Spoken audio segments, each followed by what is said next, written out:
Good morning, Captain. Good morning, Mr. Reyes. Good morning, Mr. Patel. Have a seat. I've been informed there's an ongoing issue between the two of you that is now affecting our deck operations that is not acceptable. This vessel runs our one crew, one team. Before I make any decisions, I want to hear both of you. Mr. Reyes, let's start with you. Captain, I tried to instruct Mr. Patel to secure the lashings properly on deck, but he ignored me and walked away. He's been disrespectful and I can't lead the deck crew in my orders are not followed. Thank you, Mr. Reyes. Mr. Patel, your side. Sir, I didn't ignore him. I just needed to grab my gloves.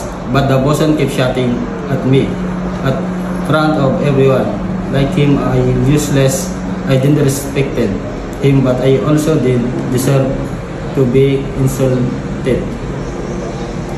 Alright, I can see both of you feel disrespected, and I understand tempers can fail under pressure. But let me make something clear. Mutual respect is not optional on board this vessel. Disrespect, shouting, and ignoring orders, none of that will be tolerated.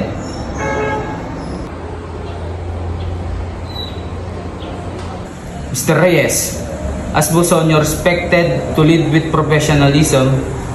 Shouting at the junior crew members damages moral and discipline.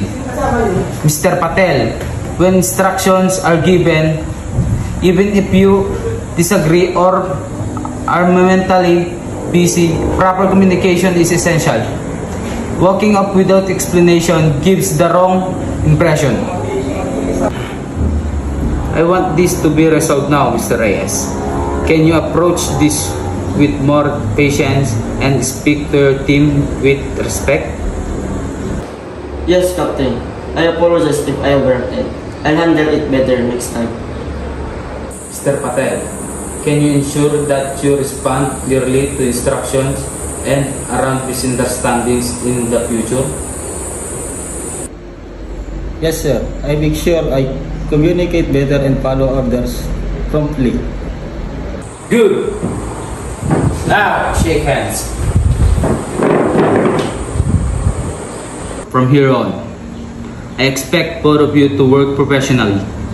We all come from different cultures, but we share the same duty at sea, to keep this ship safe, efficient, and unified. Understood? Yes, sir, Captain. Dismiss. Get back to your work duties. And gentlemen, let's leave this issue behind us.